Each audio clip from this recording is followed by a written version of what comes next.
नमस्कार। प्रांजल ज्ञान गंगा में आप सभी का स्वागत है। हम संक्षिप्त महाभारत का पाठ कर रहे हैं और इस पाठ में आदि पर्व चल रहा है और आदि पर्व के अंतर्गत ही ये सारी कथाएं आ रही हैं। कल हमने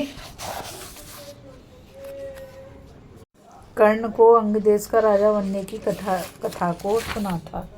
आज हम द्रुपद का पराभव की कथा सुनेंगे, जो कि इस प्रकार है। वैशंपायन जी कहते हैं, जन्मेजय, जब द्रोणाचार्य ने देखा कि सभी राजकुमार अस्त्र विद्या के अभ्यास में पूर्णतः निपुण हो चुके हैं, तब तो उन्होंने निश्चय किया कि अब गुरु दक्षिणा लेने का समय आ गया है। उन्होंने सब राजकुमारों को अपने पास बुलाकर कहा, तुम लोग पांचाल राज द्रुपद को युद्ध में पकड़ कर ले आओ। यही मेरे लिए सबसे बड़ी गुरु दक्षिणा होगी। सबने बड़ी प्रसन्नता से गुरुदेव की आज्ञा स्वीकार की और उनके साथ शस्त्र धारण कर रथ पर सवार हो द्रुपद नगर की यात्रा की। दुर्योधन, कर्ण, युधिष्ठिर, दुशासन और दूसरे राजकुमार पहले आक्रमण करके मैं पकड़ूंगा, ऐसा निश्चय करके आपस में स्पर्धा करने लगे। उन्होंने क्रमशः देश में और फिर राजधानी में प्रवेश किया। पांचाल राज द्रुपद ने बड़ी शीघ्रता से किले से बाहर निकलकर अपने भाइयों के साथ आक्रमणकारियों पर बाण वर्षा शुरू कर दी।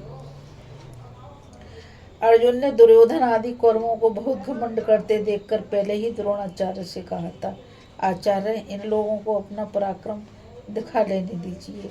ये लोग पांचाल राज को नहीं पकड़ सकेंगे। इनके बाद हम लोगों की बारी आएगी। अर्जुन अपने भाइयों के साथ नगर से आधा कोस इधर उधर ही ठहर गए। उधर द्रुपद ने अपने बाणों की बौछार से कौरवों की सेना को चकित कर दिया। वे इतनी फुर्ती और सफाई से बाण चला रहे थे कि कौरव भयवश उन्हें अनेक रूपों में देखने लगे। जिस समय द्रुपद घमासान बाण वर्षा कर रहे थे, उस समय शंख, भेरी, मृदंग और सिंहनाद से सारी राजधानी गूंज उठी। धनुष की टंकार आकाश का स्पर्श करने लगी। इधर दुर्योधन, विकर्ण, शुभाहु और दुशासन आदि भी बाण चलाने में कोई कोर कसर नहीं रखते थे।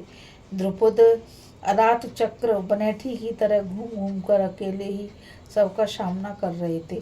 उस समय पांचाल राज की राजधानी के सभी साधारण असाधारण नागरिक, जिनमें बच्चे, बूढ़े और स्त्रियां भी थी, लाठी मूसल आदि लेकर निकल पड़े और बरसते हुए बादलों के समान कौरवों पर टूट पड़े। कौरवों की सेना पर ऐसी मार पड़ी कि वे उस भयंकर मार के सामने एक क्षण भी नहीं ठहर सके। रोते चिल्लाते पांडवों के पास भाग गए। कौरवों का करुण क्रंदन सुनकर पांडवों ने द्रोणाचार्य के चरणों में प्रणाम किया और रथ पर सवार हुए अर्जुन ने युधिष्ठिर को रोक दिया। नकुल और सहदेव को अपने रथ के चक्कों का रक्षक बनाया। भीमसेन हाथ में भीषण गदा लेकर सेना के आगे आगे स्वयं चलने लगे। अभी द्रुपद आदि वीर कौरवों को हराकर हर्षनाद कर ही रहे थे कि अर्जुन का रथ दिशाओं को गुंजायमान करता हुआ वहां पहुंचा। भीमसेन दंडपाणी काल के समान हाथ में गदा लेकर द्रुपद की सेना के भीतर घुस गए और गदा मार मार कर हाथियों के सिर तोड़ने लगे। उन्होंने हाथी, घोड़े, रथ और पैदल समस्त सेना को तहस नहस कर दिया। अर्जुन ने उस महान और विलक्षण युद्ध में बाणों की ऐसी झड़ी लगाई कि पांचाल राज की सारी सेना ढक गई। पहले सत्यजीत ने अर्जुन पर बड़ा भीषण आक्रमण किया, परंतु अर्जुन ने थोड़ी ही देर में उसे युद्ध से विमुख कर दिया। इसके बाद अर्जुन ने द्रुपद का धनुष और ध्वजा काटकर जमीन पर गिरा दिए और 5 बाणों से 4 घोड़ों तथा सारथी को मारा। अभी द्रुपद राय दूसरा धनुष उठाना ही चाहते थे कि अर्जुन हाथ में खड़ंग लेकर अपने रथ से कूद पड़े और द्रुपद के रथ पर जाकर उन्हें पकड़ लिया। जब अर्जुन द्रुपद को लेकर द्रोणाचार्य के पास चले, तब सारे राजकुमार द्रुपद की राजधानी में लूटपाट मचाने लगे। अर्जुन ने कहा, भैया भीमसेन, राजा द्रुपद कौरवों के संबंधी हैं, इनकी सेना का संहार मत कीजिए। केवल गुरु दक्षिणा रूप से द्रुपद को ही गुरु के अधीन कर दीजिए। यद्यपि भीमसेन अभी लड़ने से तृप्त नहीं हुए थे, फिर भी उन्होंने अर्जुन की बात मान ली और लौट आए। इस प्रकार पांडव द्रुपद को पकड़कर द्रोणाचार्य के पास ले आए। अब उनका घमंड चूर चूर हो चुका था, धन भी छिन गया था। वे सर्वथा द्रोणाचार्य के अधीन हो रहे थे। उनकी यह स्थिति देखकर आचार्य द्रोण बोले, द्रुपद, मैंने बलपूर्वक तुम्हारे देश और नगर को रौंद डाला है। अब तुम्हारा जीवन तुम्हारे शत्रु के अधीन है। क्या तुम पुरानी मित्रता को चालू रखना चाहते हो?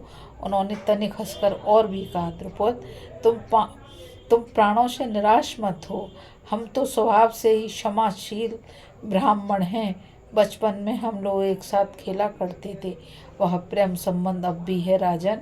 मैं चाहता हूँ कि आप लोग फिर वैसे ही मित्र बन जाएं। मैं तुम्हें वर देता हूँ कि तुम आधे राज्य के स्वामी रहो। तुमने कहा था, जो राजा नहीं वह राजा का सखा नहीं हो सकता। इसलिए मैं भी तुम्हारा आधा राज्य लेकर राजा हो गया हूँ। तुम गंगा जी के दक्षिण तट के राजा रहो और मैं उत्तर तट का। अब तुम मुझे अपना मित्र समझो। द्रुपद ने कहा, ब्राह्मण, आप जैसे पराक्रमी उदार हृदय महात्माओं के लिए यह कोई आश्चर्य की बात नहीं है। मैं आपसे प्रसन्न हूँ और आपका अनंत प्रेम चाहता हूँ। अब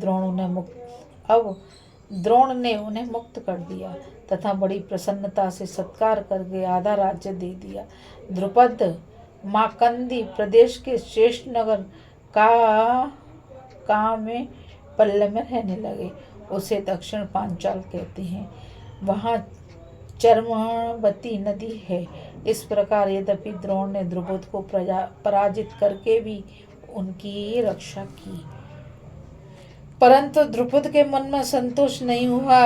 उधर अहिंछत्र प्रदेश की अहिंछत्रा नगरी में द्रोणाचार्य रहने लगे। अर्जुन के पराक्रम से ही उन्हें यह राज्य प्राप्त हुआ था।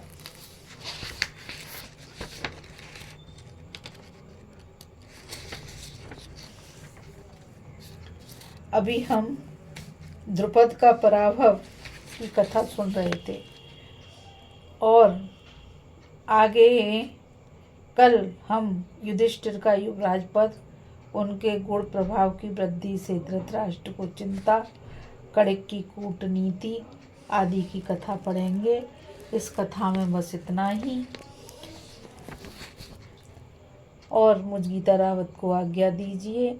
आप सभी से मैं यही कहना चाहूँगी कि इस चैनल को ज़्यादा से ज़्यादा लाइक, शेयर और सब्सक्राइब कीजिए ताकि यह ज्ञान अधिक से अधिक लोगों तक पहुँच सके। नमस्कार, राधे राधे, जय श्री कृष्णा।